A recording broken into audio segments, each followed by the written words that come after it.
Morning, gentlemen. You're early. Thank you.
Is there a funky box or a bar down the middle of my screen here?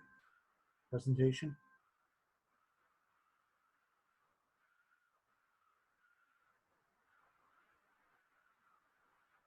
You should be able to unmute yourselves.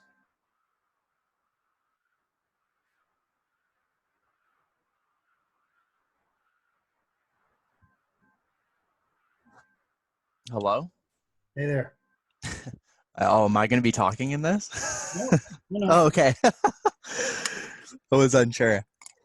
No, I've allowed you two to unmute for now, so I can sort this out and get everything all nice and clean.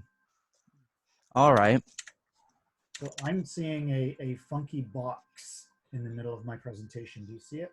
I see a green line around Okay. the photo. Yeah. So I'm gonna do this.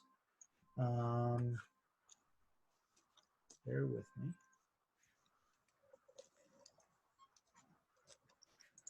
I'm gonna shut down everything else on the machine. I've got VirtualBox up and running, and it's taking up that space where the green line was. Oh, okay.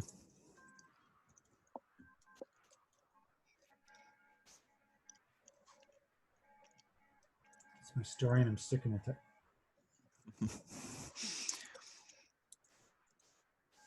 Is everyone else in here?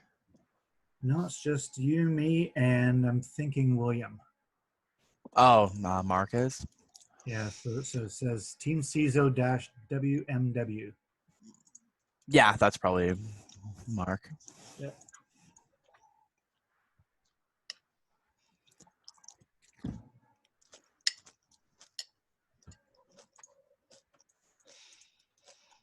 Now, can you see my camera? I cannot see you now. Ah, Maybe that's what that green box was.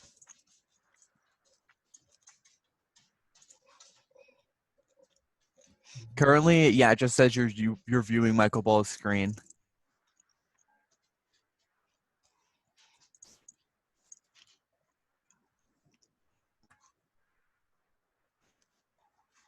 there we go. Oh, yep, there you are.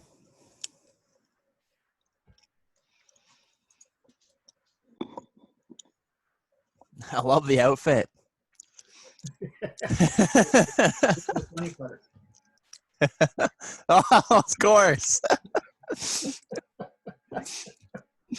Oh my God. Working from home, right? Yep.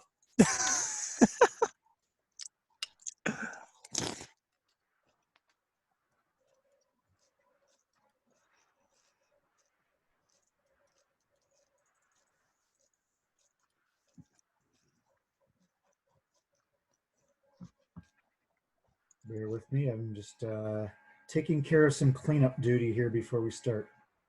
All right. Yeah, no worries. I'm going to take my camera off. But I'll keep the microphones open for now. Mark? Yep. Oh, okay. Yeah, it is Mark. Hey, Mark. Hello. Thank you for joining, my friend. No problem. Is Taylor on his way? Yeah, I just got off the call with Taylor, and he's just creating a Yeah. All right. Eventbrite account. No, it's all right. Yeah, we get it.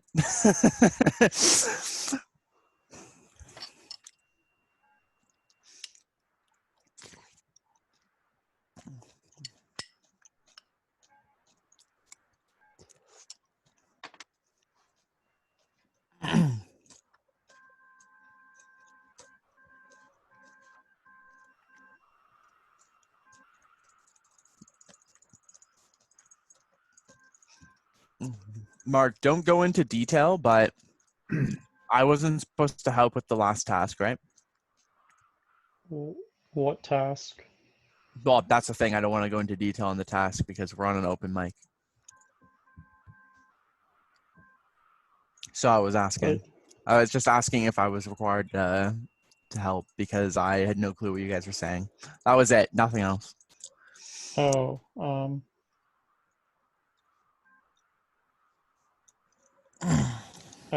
I don't know. Yeah, I don't think it'll just be Taylor and I Okay. for now. Mhm. If there is anything else, we'll definitely tell you. Okay. I was just unsure because I know that you and Taylor were doing that.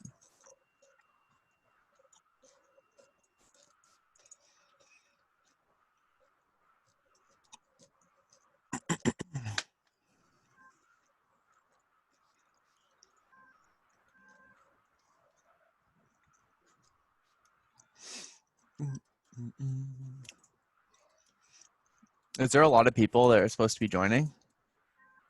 40-ish. 40. Wow. Yeah. That's good.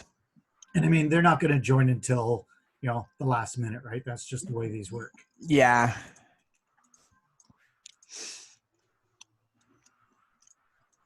At least you'll get some people. You probably have like around 10 or 20 Yeah. to start. Yep. It's all good.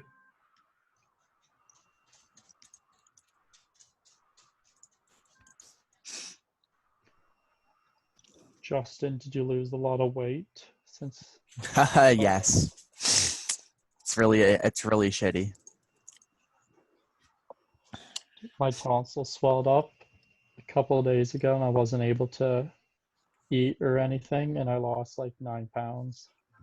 Jeez. Ugh, that's not good. Dude, you don't have 9 pounds to lose. Yeah, that's what I was know. gonna say too. So I'm picking up prescription. I have a steroid at the injection I have to get, and then a pill I have to take. I'll pick those up later today. The pharmacy. Oh my god.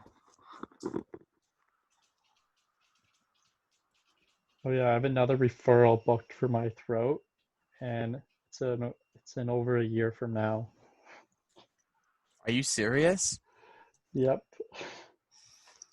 They keep doing that to you. Yes, yeah, my doctor said the one in Peterborough was obviously wrong, Oh my. so I have to get another one.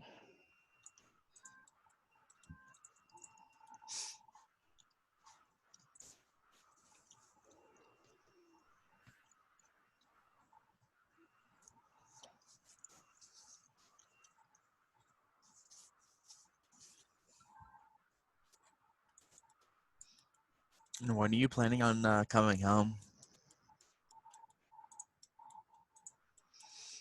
Well, coming back to Peterborough.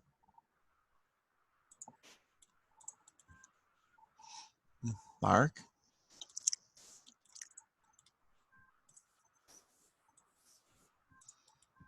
All right. And there he was, gone. Yeah, gone. Hey, Brian.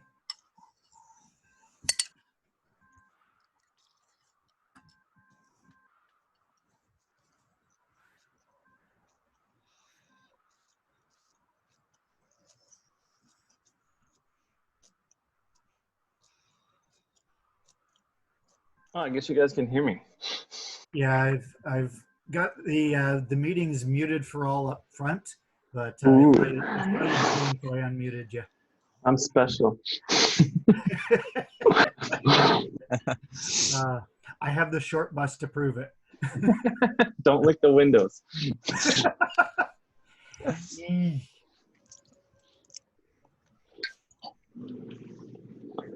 Thank you for joining. Oh, anytime. You're going head to head with Mark Cuban right now. He's speaking at a Salesforce webinar. Well,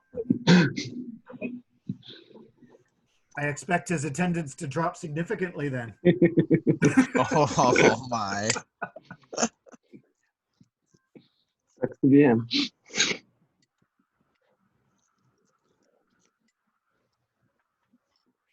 So how are you and the family keeping through all this?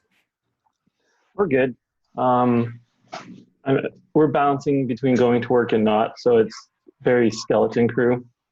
From an IT perspective, we were ready to go remote. I just don't think the business was, but they quickly caught up.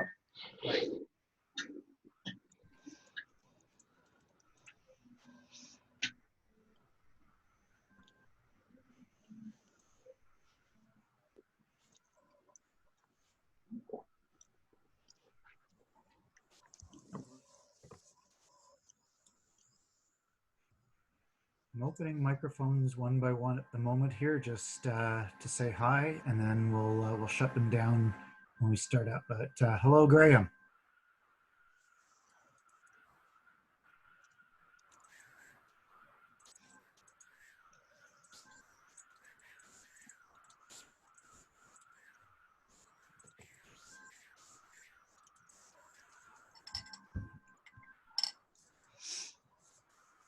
Definitely interesting times, though.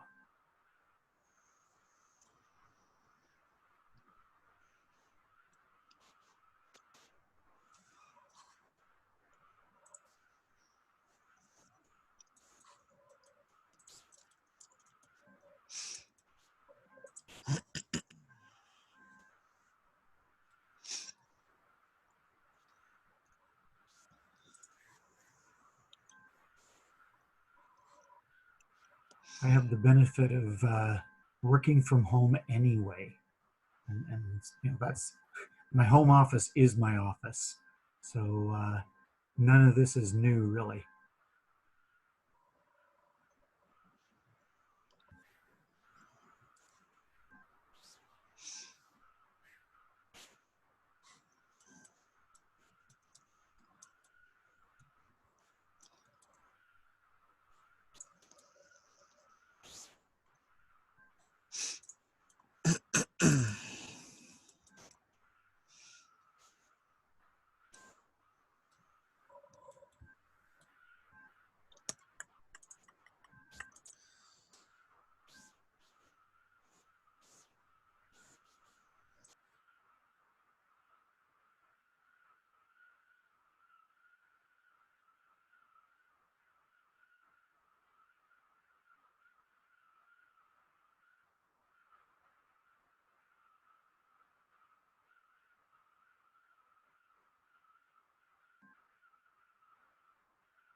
Okay, it's 3 minutes, almost 4 minutes after the hour now. I thank you very much for joining. This is Michael Ball with Team CISO, and today we're going to talk about conducting an online breach response tabletop exercise. So we're going to talk about the whole process of what is breach response, differences between incidents and breaches, why we need to plan for breaches, creating your playbooks, going through the test process, and ultimately creating a tabletop exercise that validates all the planning that you've put in place. Okay, I'm hoping you guys can hear me, and if you have any questions, I've got the chat box sitting on the side, so feel free to put your questions in there. I am recording this, so at a later date, if you need to refer back to it, I'll have the link. I'll send it to all the participants, and I will make sure you have access to that.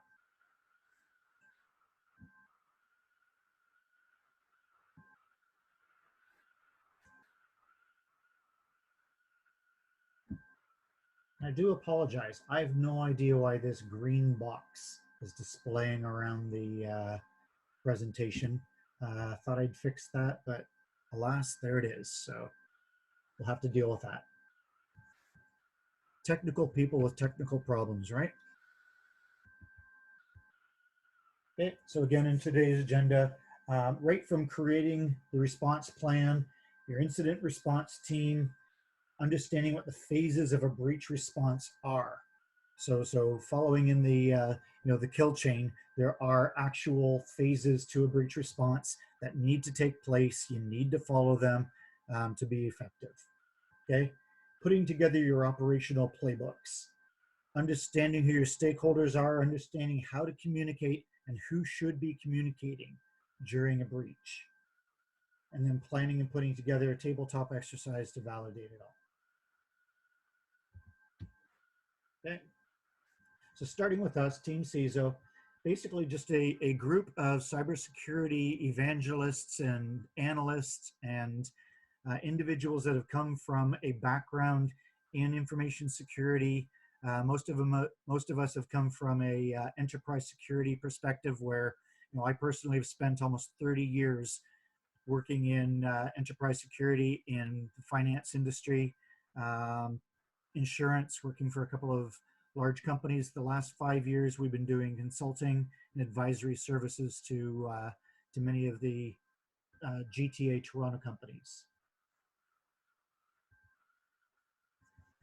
Okay, when do you plan for a crisis? Well, not now. So you can see over the past month or so, things have just been absolutely crazy. Everybody's being sent home. We're not allowed to go back to our offices, many of us, and the IT teams are being stressed beyond belief. Just everything's out of hand. It's chaos. It's panic time. And if you were to build your incident response plans, you probably should have done it before now. Now is when you need them. The bad guys are taking advantage of this. They're ramping up. All kinds of new scams are coming out. New ransomwares are coming out. Phishing attacks and whale phishing attacks and spear phishing attacks are on the rise. They take advantage of events that are happening globally, and this is by far no different. So the purpose of this particular webinar is, if you haven't done your planning or if you haven't tested your planning, now is a great time. Okay, so breach notification. I'm in Canada. I can speak for companies in Canada mostly. However, this is not just a Canadian thing. So in Canada, PIPEDA is our Privacy Act, our privacy legislation. The Office of the Privacy Commissioner in November 2018 indicated that all businesses, not just large businesses, all businesses operating in Canada have to have a breach plan in place, okay? And a breach plan is something that you've documented. It's a process, it's a procedure, it's individuals that are responsible. So a RACI chart, accountabilities. You have to have that in place, and you have to understand who your stakeholders are and have all of that documented. To date, 60% of large enterprise have done so. So 40% have not. And in small and medium enterprise, we're at 70% have not done this to date. Okay. Now there's multiple things here. So a breach, and we're going to talk about this later. A breach is a incident that basically leaks data that is either corporate intellectual property or personal information, something that could either harm your company, harm another company, or harm individuals. Okay, and depending on the intensity of that breach is whether you need to be notifying the privacy commissioner and your stakeholders.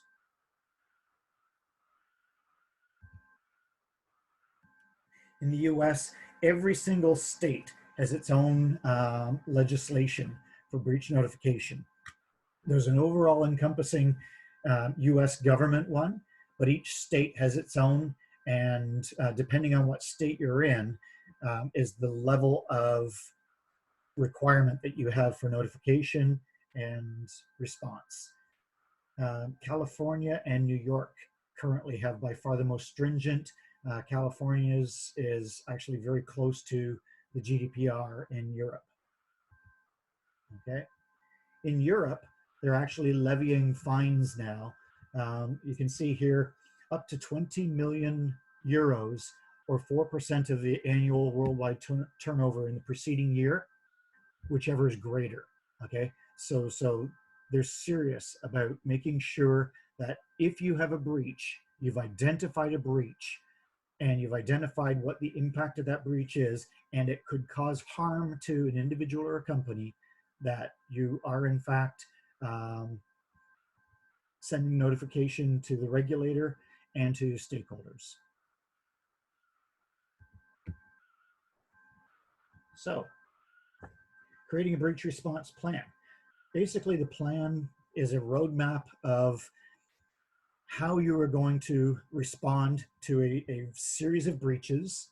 And within the plan, you're going to itemize some breach scenarios that you've identified as being common.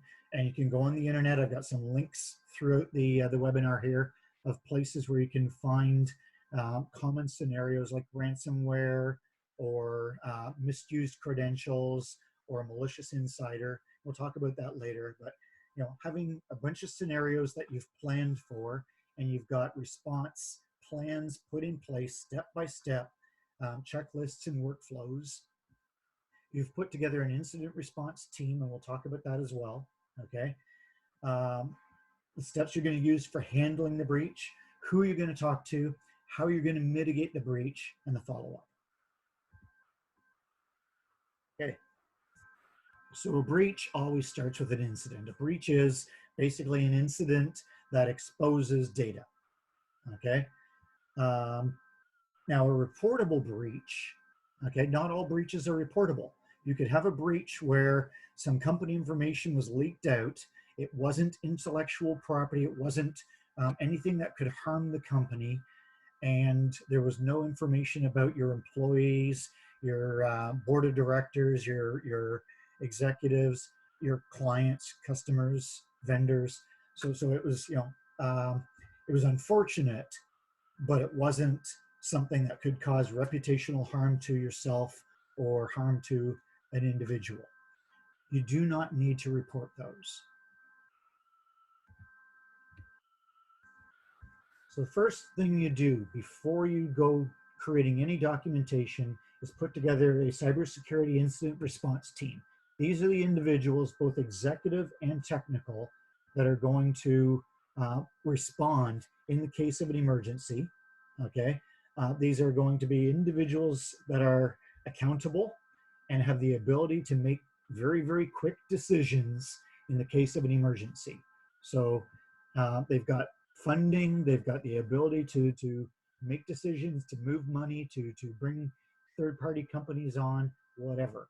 Okay, technical staff that has the ability to easily identify an incident, determine whether it's actually a breach, understand the depth and width of the incident, and be able to put together a plan to contain, eradicate it, and recover from it. Okay, so typically on the executive side, you'd have your CEO or your president, whoever's in charge of the company, founder of the company, whatever. You'd have somebody accountable for IT, so the CIO, IT manager, data center manager, somebody that's accountable for managing the IT staff. Okay, human resources, bring them in. Corporate communications are going to be key. Okay, your legal and privacy team, absolutely. These are individuals that have to be on the incident response team and understand their roles. On the technical side, under the CIO or the IT manager, you're going to want network analysts, you're going to want server admins, you're going to want your security team, so your firewall admins. If you have cloud providers, whoever is managing that cloud service and has administrative access into it, your desktop team.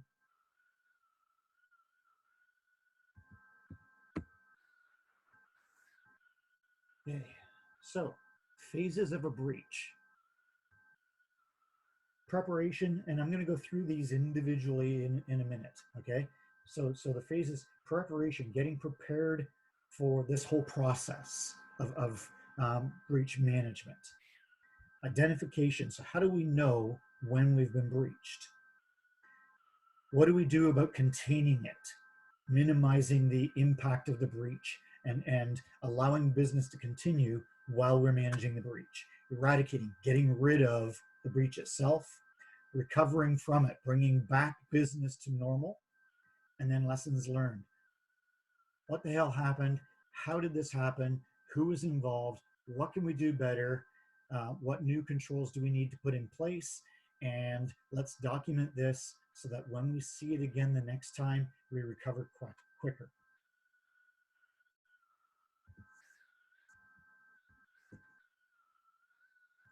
So, much like any good game, you need operational playbooks. You need to understand the typical things that could happen that could impact your business, and you need to put this together, okay? In the preparation phase, make sure that you have policies, standards, procedures, that they all work together.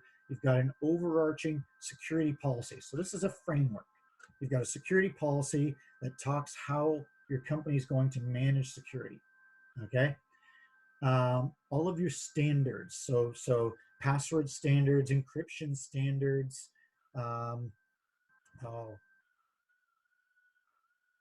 system usage standards, all of these have to be in alignment with your policy, okay? Procedures, operational procedures have to support the standards and again be in alignment with your policies. Document all of your security controls. So things like network diagrams are absolutely crucial and critical that you have them not only done up, but in a place where people can get access to them, okay? Should there be an issue where your network guys aren't available, your security team, your server team should have access to the network diagrams and be able to work from them to understand how to mitigate, how to contain any expanse of this threat, okay? Understanding your authentication, authorization, encryption, backups, transfer of data, all this needs to be documented and in a place centrally where everybody within the CSIRT team has access to it. Documenting your incident response team itself, okay?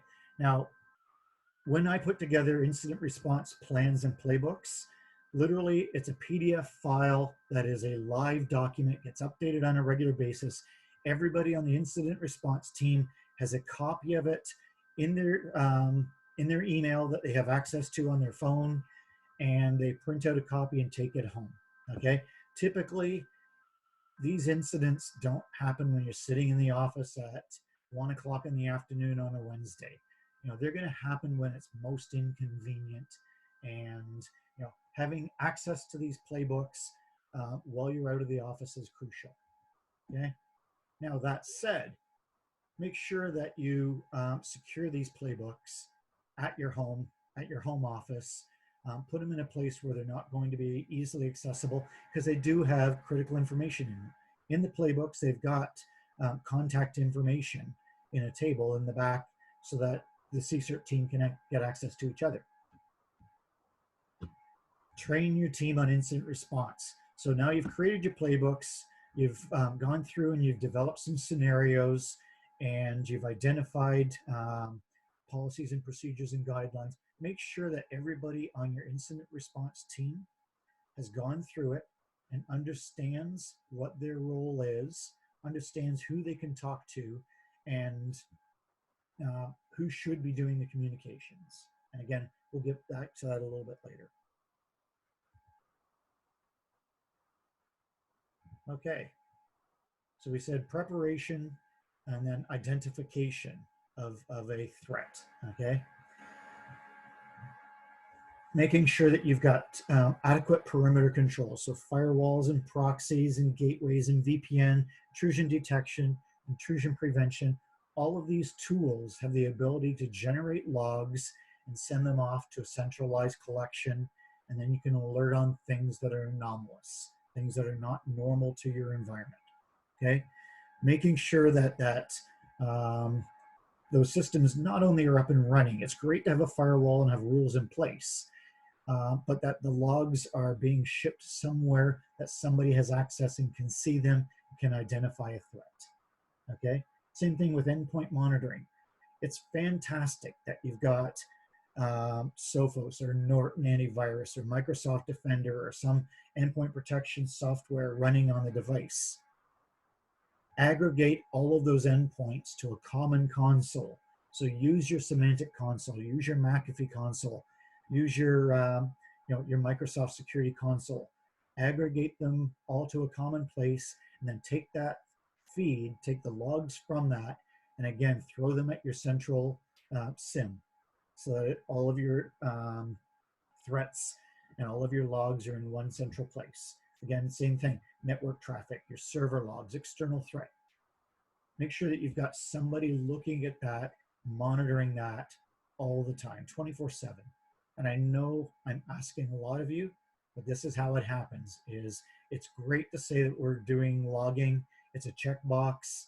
If you're not actually looking at the logs, if you're not reading them through, not understanding them, if you haven't taken the time to generate alerts when something's anomalous and create use cases, then basically you're just wasting disk space.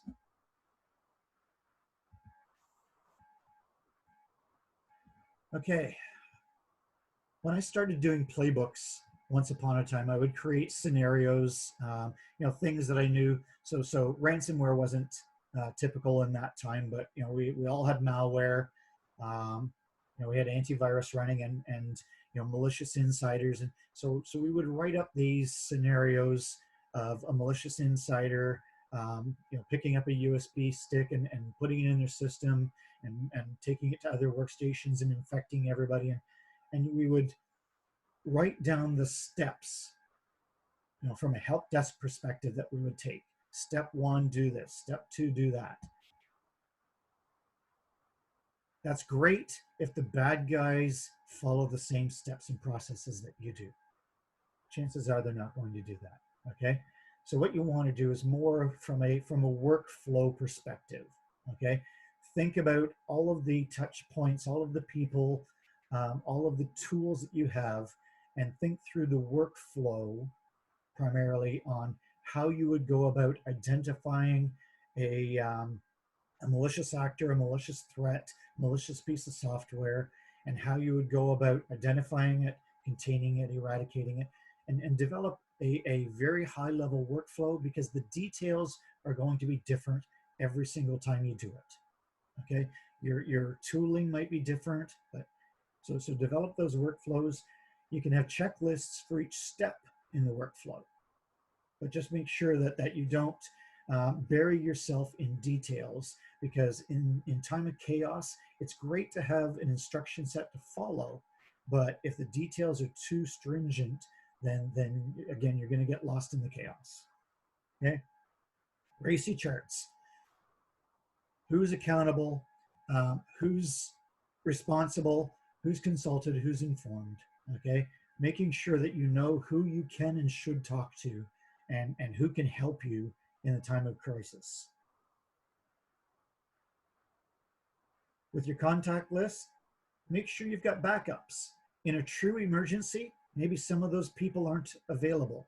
Okay, we've seen various incidents, crises, where an individual understands or takes the understanding that going home and managing and protecting their family is more important to them than coming and working with you in the office and helping out the enterprise crisis. Now is not the time to do judgment on that. It's happened. Move on. Have a backup. Have a second person in place for each role that is accountable and can make decisions on their behalf. Okay. So again, not every event or alert is an incident. Okay. If you're doing logging, you've got your SIM in place. You've got all of your servers, your endpoints, your network, external threat intelligence, and they're all logging to your SIM. There's going to be an awful lot of noise. You're going to get an awful lot of alerts that are false positives, that are out of context, that are just not actually security events. I'm sorry, that's the reality of it. Okay, not all events or alerts are actually incidents. So you need somebody with training, somebody with intelligence, somebody that understands what's going on in your network and has some background and knowledge of your network to identify what are the true security incidents. Now, not all incidents are breaches.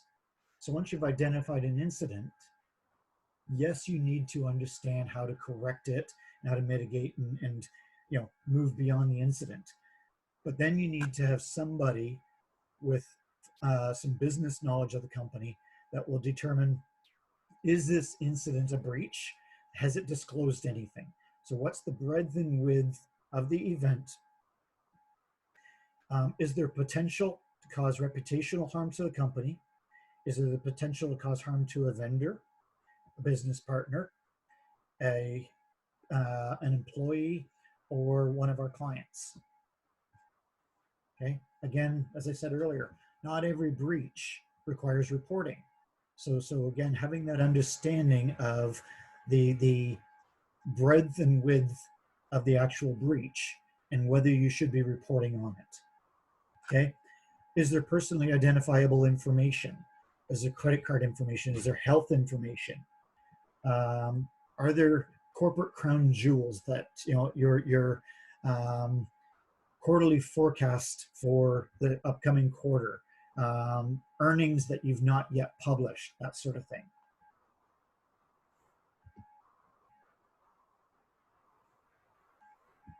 So once you've identified the magnitude, you've done your risk assessment of the incident itself, then we need to look at containment, okay?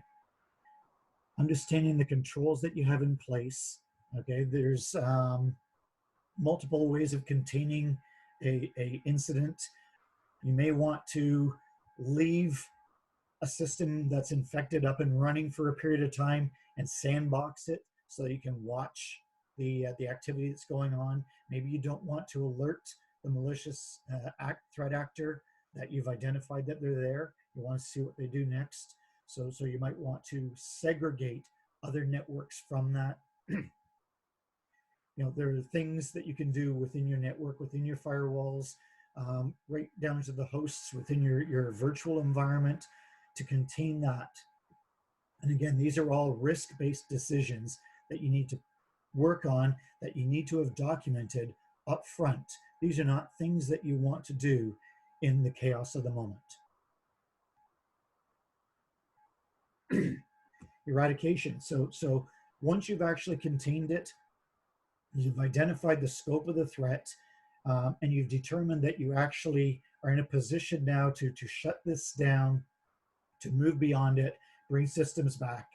You know, it may be as easy as just removing the malware that's on some systems.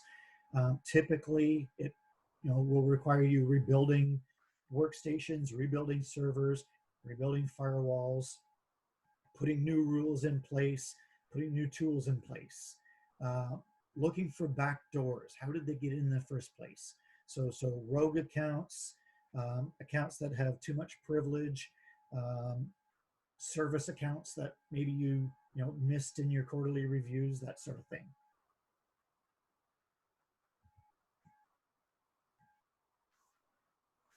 And recovery. So hardening the systems, going back and taking a look at your golden images, looking at the various configurations that you have, seeing what you've missed from a hardening perspective. Do you have services running that you shouldn't have running? Is everything patched? Are your patch processes appropriate? Are they frequent enough? Are you only patching criticals and you're not patching highs and mediums? That sort of thing. Putting new controls in place. So could a new firewall rule have prevented this? Okay, bringing systems back online. So the post-mortem, what can we learn from this? Do we need to update our policies and procedures? Who should we have brought in earlier? Did we need to retain legal? Do we need to have a third-party public relations team on board? So what did we learn from this particular event that we can document and again recover quicker the next time it happens?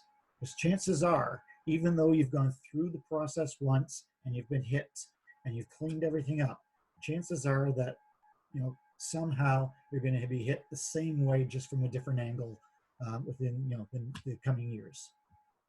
Always be prepared. So, stakeholders. I've got here, building bridges, mending bridges, making sure that you understand. You've got internal, external stakeholders. So the privacy commissioner themselves. So your breach legislators, privacy commissioner, law enforcement. So depending on the risk level and the depth and breadth of the breach, you may have to bring law enforcement in to help identify the threat actor and understanding who significant harm has been done to and what your legal position is. So having your legal team on hand, talking to the press, your business partners, your customers. These are all the external stakeholders. Okay, internally, you've got your executive committee, you've got your board of directors, you've got employees. Understanding what your communications are to each one of these. Okay. Up front, not during an event, not during an incident or a breach.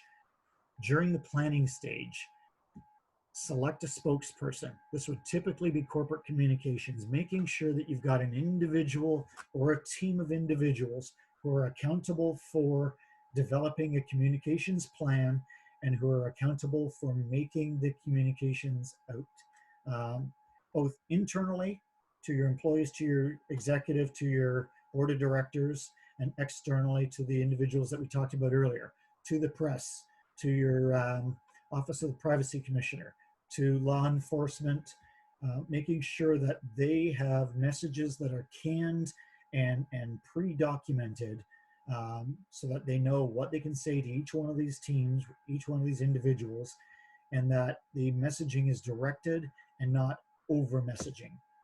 In these times, reputational management and brand management is also something that we need to be cognizant of, and we don't want to over communicate.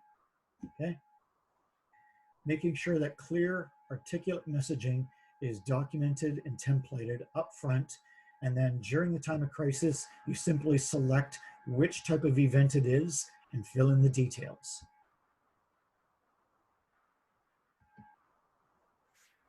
Okay. While it's important to communicate, it's also important to understand who does the communication and who does not. So during your early internal communications with your staff and your potentially your vendors, business partners, make sure that you keep the details of the communication as short and brief as you possibly can, and make sure that they understand very clearly that they are not to communicate this externally, that they know who um, you've appointed for reporting this and for communicating this, and that they've got a email address, a phone number that they can point people to. Frequently, the press will reach out to individuals on LinkedIn or however within the company, just wanting to know what information they can get that's not being publicly disclosed. Make sure that your employees know how to redirect those conversations. Okay. That said, expect that at least one person, if not many people, will actually disclose details of what you've given them. That's why it's critical to minimize the amount of detail that you actually tell individuals in the company that are not managing and handling the breach. Do not be afraid to engage a third-party public relations company. This is the time to do it. Okay? In the time of crisis, make sure that you've got the appropriate people on hand to manage brand, manage reputation, manage your legal aspects. So once you've documented all this, you've got breach plans in place, you've got your playbooks, you've got your CSERT team put together, you've trained everybody, you've walked through your policies and procedures, you've got controls in place, your SIM is working as expected. It's time to test it, okay? So, tabletop exercises are something that are not new. They're not something that the IT industry or cybersecurity industries put together. All crisis management teams, whether it be disaster management, fire emergency teams, hospitals, any disaster response and crisis management team has gone through tabletop exercises. This is merely a series of plans and exercises where the team responsible for incident management comes together and goes through some scenarios that would be relevant in today's time. Okay, so from a cybersecurity perspective, we would have a 3 or 4 typical scenarios that you would see. A ransomware event, an insider attack, a hacker coming in through your website or in through your VPN and stealing data and posting it on the dark web.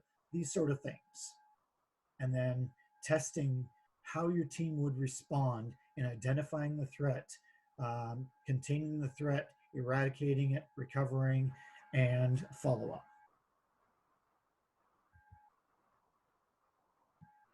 Okay, so again, for your tabletop exercise, again, these are all drafted up, these are documented out.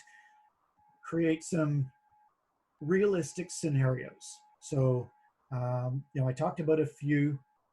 I've got a couple of links here on the slide. Please reach out to us if you want more links. There's plenty of them available.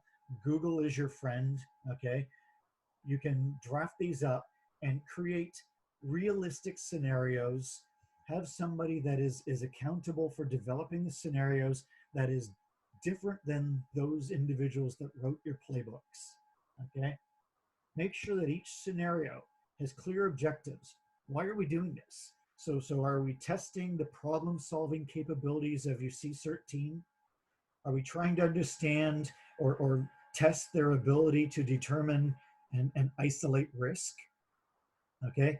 Are we trying to develop teamwork and a communication strategy within that team?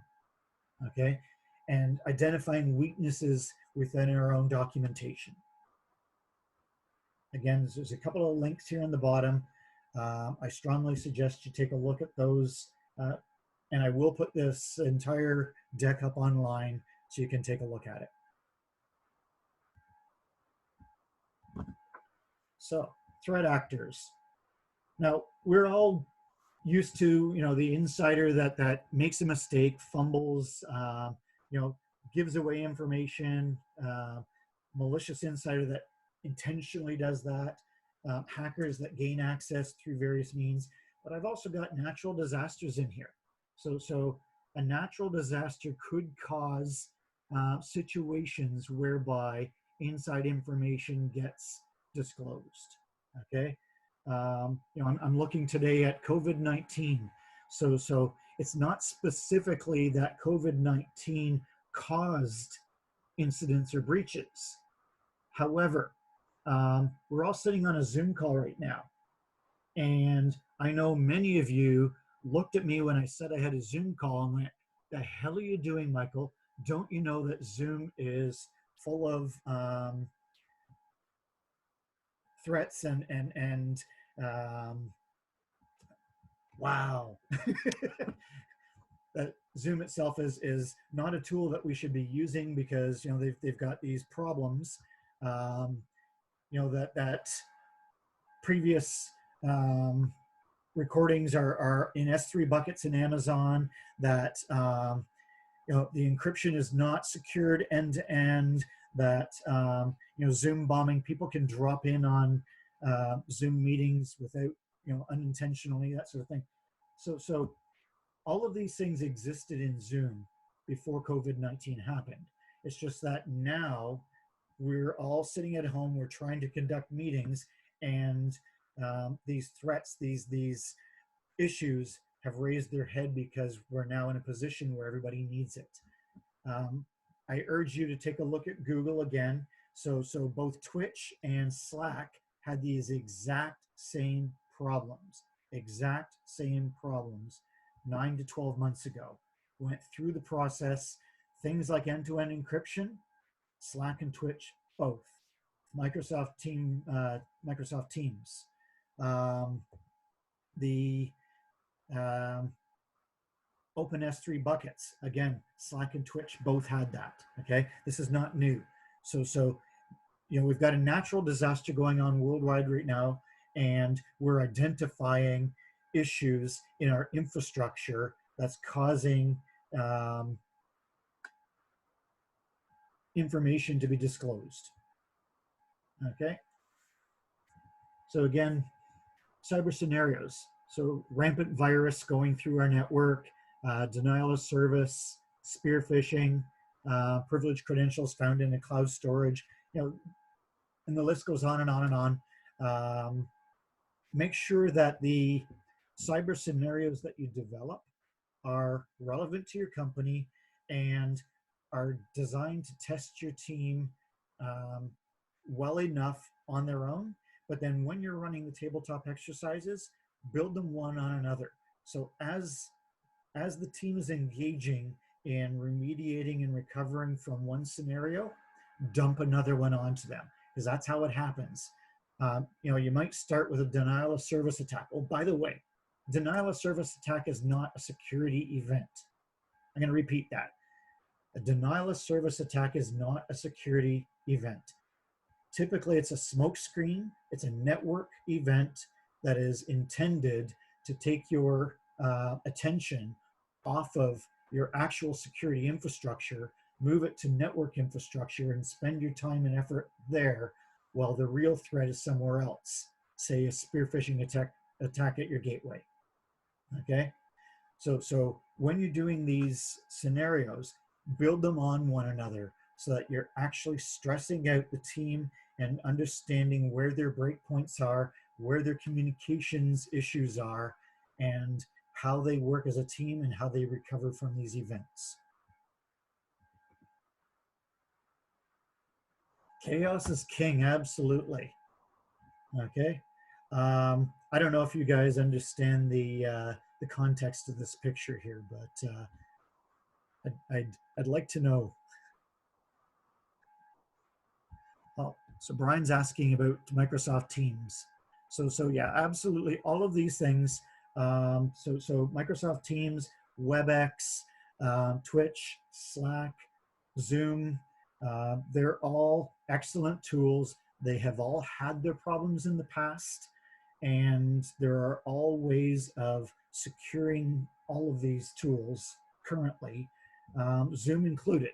So putting a password in your Zoom meeting, and I'm sorry I'm going off topic here a bit, but it's relevant today because this is how we're conducting. If we were to do a cyber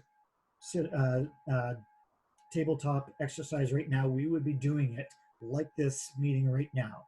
Okay, we'd be doing it in Zoom, we'd be doing it in WebEx, and putting a password on the meeting up front so that somebody can't Zoom bomb and just join your meeting ad hoc.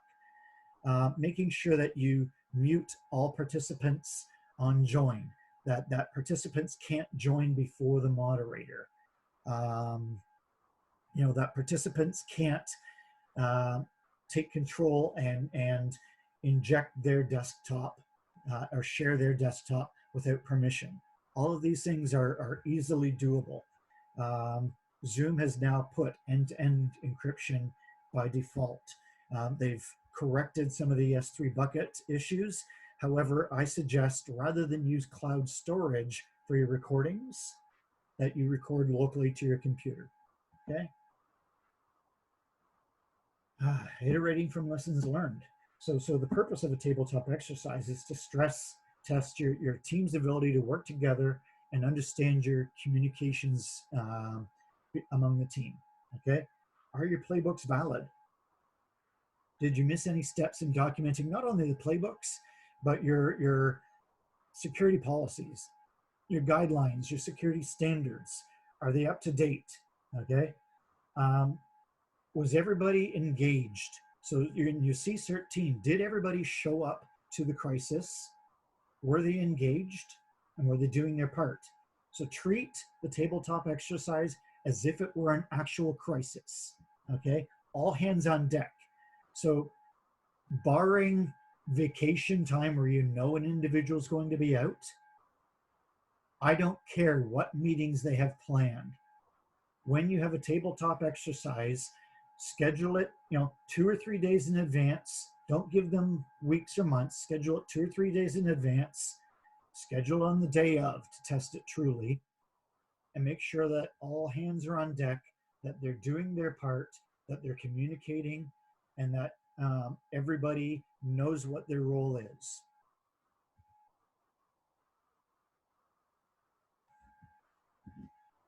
So the virtual war room, we all know what a war room is. Typically, in a crisis event in the past, we would have a conference room in the headquarters of our company, and everybody would meet in the headquarters, and somebody from the administrative team would block that room so that nobody else could book it. And for the duration of the incident, that room would be secured. You would have a internal WebEx meeting up and running, and your team would be able to communicate. Today, you've seen again, Zoom and WebEx and Teams and Slack and Twitch. These are all excellent products. Set up a webinar. Invite your CSERT team. Invite anybody that is critical to incident response. Maybe set up several different webinars depending on the types of communications you have. Have a webinar that is specifically just for your technical team to resolve the technical issues. Have another one for your executive team who are doing the decision making, okay? And then have another one where you are communicating back and forth between them.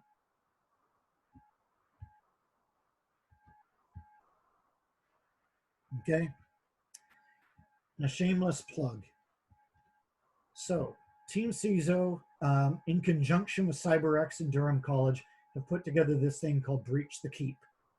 I don't know if you've seen it on LinkedIn or on Twitter. Basically, this is a collaborative desktop scenario where you engage us to get your CSERT team together and test your plans. Now, this being said, we're doing it a little bit different. So when you have executive training or you have security awareness training of any sort, one of the things that we've learned, and I've done security awareness training for 20 years, one of the things that you learn is that typically companies do this once a year because it's a checkbox. They're told they have to do it. And so they walk their employees and executives through a PowerPoint deck. They may periodically intersperse it with questions, 2 or 3 questions every 15 minutes. And then they're done, they sign off on it, and you check the checkbox, and everybody forgets it for a year. Okay?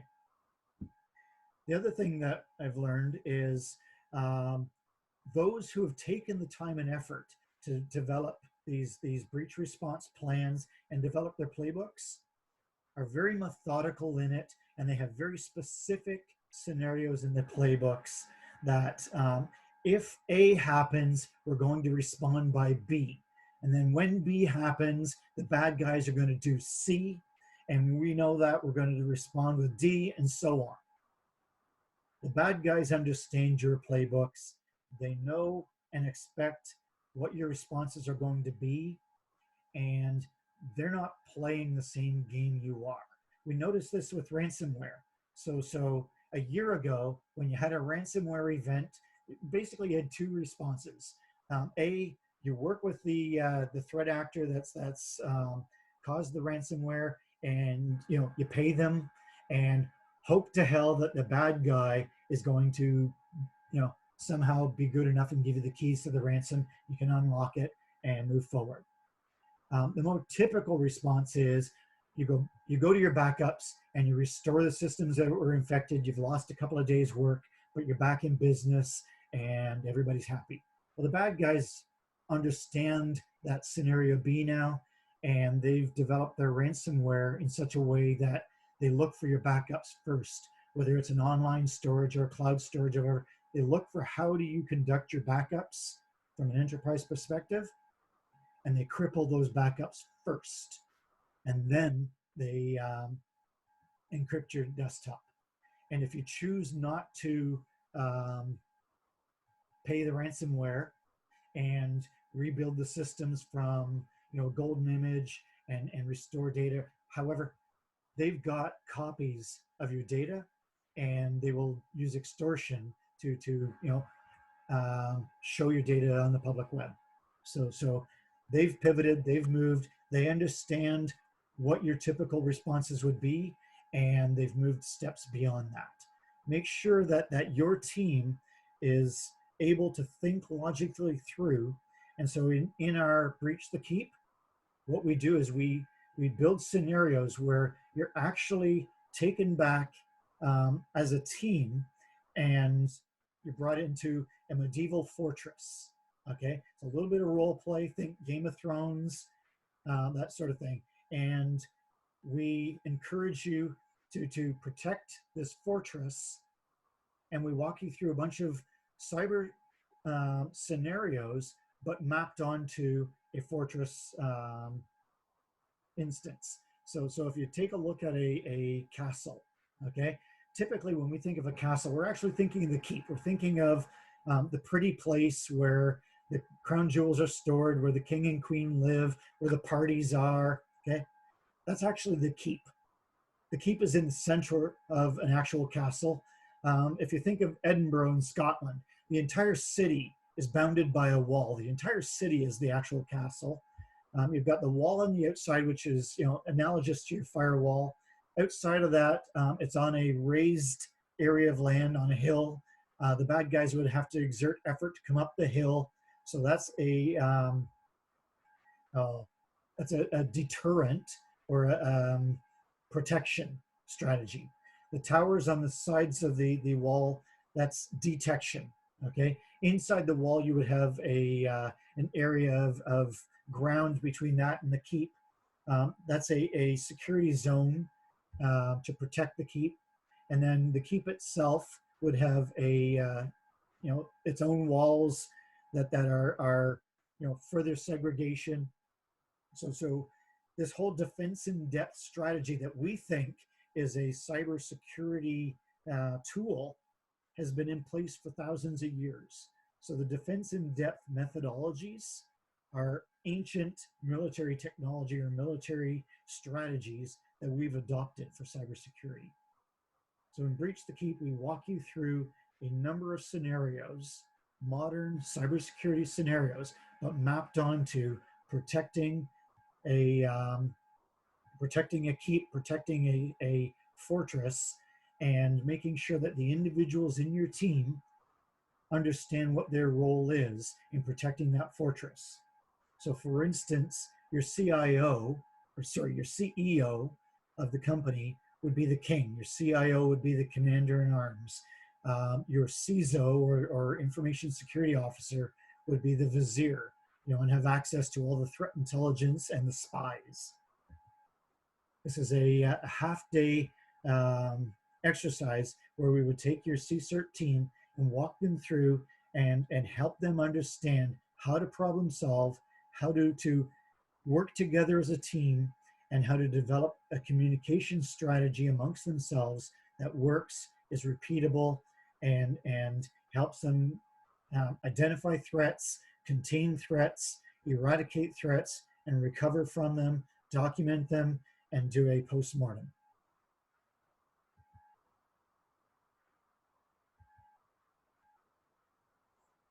Okay. I thank you for joining this webinar. Again, I'm Michael Ball, part of Team CISO. Our role is we help small businesses to develop security plans. We provide virtual CISO services for companies that cannot afford their own CISO or find themselves in a position where their CISO has left and they need to shore up an interim CISO. We provide CISO advisory services as well as various security governance analysis services. We also provide managed detection and response and various other cybersecurity services. If you want to know more about us, go to teamciso.com or send an email to info@teamciso.com. We can give you a 30-minute free consultation, and I thank you for your time. Again, any questions that you have on this webinar, or if you want to discuss how you can have your own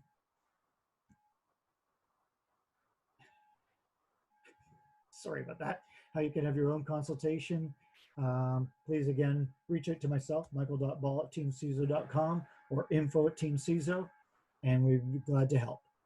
Cheers, thank you for your time, and you can have 4 minutes back.